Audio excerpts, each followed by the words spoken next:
Hello, everybody. Hello there. Change of scenery. The power was off there at the cottage, all over, not only at the cottage. I've heard that it has come on again. Oh, great. Um, but so we couldn't switch on any lights on that side, and the light is beautiful here in the library. And we thought we'll make use of that and make Mm, a change of scenery. So here we are, like this. yes. And this week, the focus is on jargon. Um, Words that are often used in certain areas and how we feel about those words, but how those words can usually it's very focused on specific areas, but how it can also be applied in wider contexts and also in the spiritual life. Mm, mm. Um, So again, we're stretching each other a bit, but now we've had the Afrikaans version, and we're using the same words yeah. and see if we come to the same conclusion. Mm. So, so Maybe the I've had time to think, rethink. rethink. So my word was microbyte. Mm. And basically because it's the smallest unit that of information that can be stored in computer language. So I don't know if it's still that, because in my days when I was studying computer science, that was what we were taught. About a microbyte could have two values, a 0 or a 1, and then putting these groups of zeros and ones together, you could create a code that you could write in a certain programming language, and you could speak to the computer, give it instructions. So just in terms of life maybe, and that very small, the smallest bit of information or data, or the small things that all of life is made up out of. Mm. Everything is made up out of these tiny, tiny little bits of information, like an atom, a molecule. Mm. Everything gets built from those Micro elements. micro elements, and just to maybe talk about that a bit in terms of our life, in terms of um, are we even aware of that? And then this, even like small nuances, the way words are created with different sounds, and small bits of sound waves, little wavelengths, and just how that creates all of this. Mm. And what I'm thinking of as you are talking is how often we discard the very small aspects in our lives Mm, um, and in life in general, but it all adds up. mm, mm. That's everything is built up out of these small particles. All right, not microbytes in that sense, but in Yeah, micro, yeah, in micro elements. in So even a micro. microsecond, Mm. or yeah, all of that. We talk about how many microbytes per second can be downloaded. So that becomes like a form of measuring speed of your data being transferred. So it's everything is in these um, tiny, and it makes a difference. The way we spend our seconds is the way we spend our lives. Mm. So even in that sense, if we look at those micro time um, bits, Mm.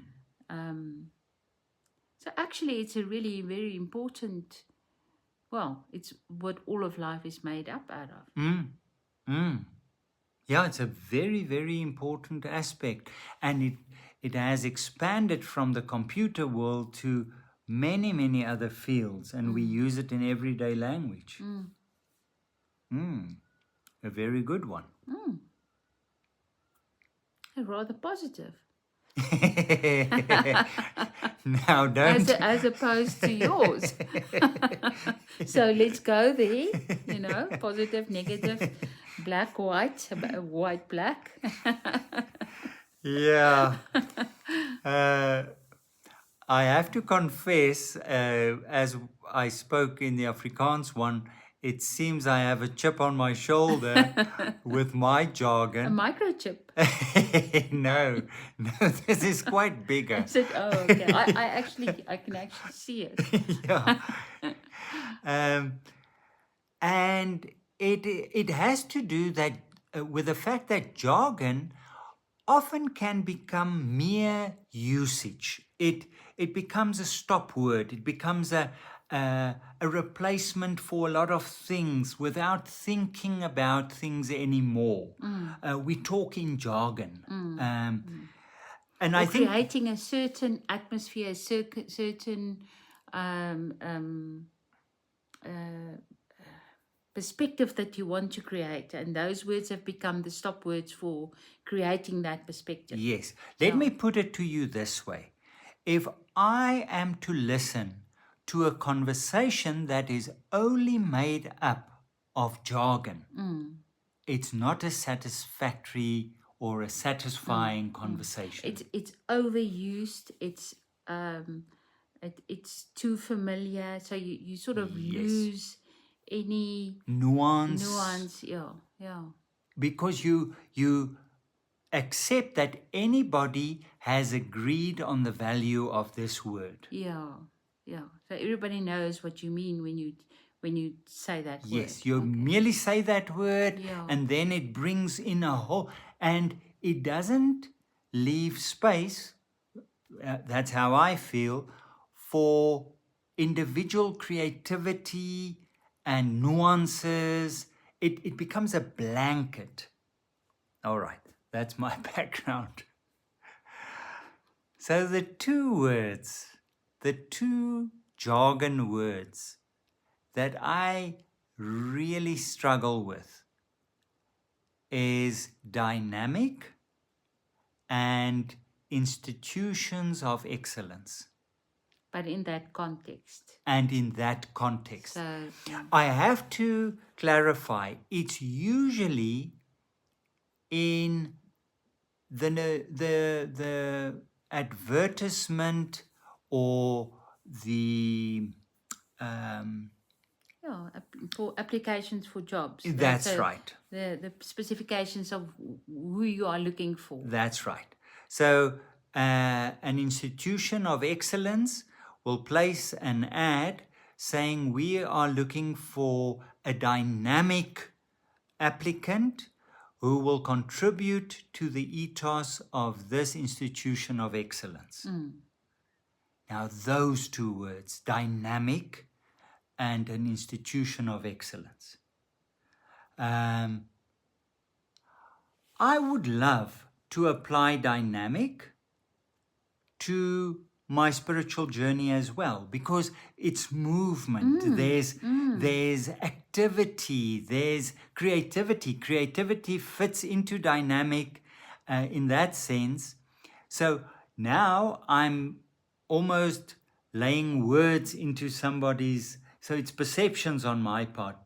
And I think it's part perception because I see all these ads using the same words. Yeah, I think so. That's why it's become jargon. Yes. So you're talking about using those words as jargon, not specifically Those words. the words, but in certain contexts. That's the thing. Yeah. Yes. Yeah. Yeah. So what is it about that sort of ruffles your feathers? I think it is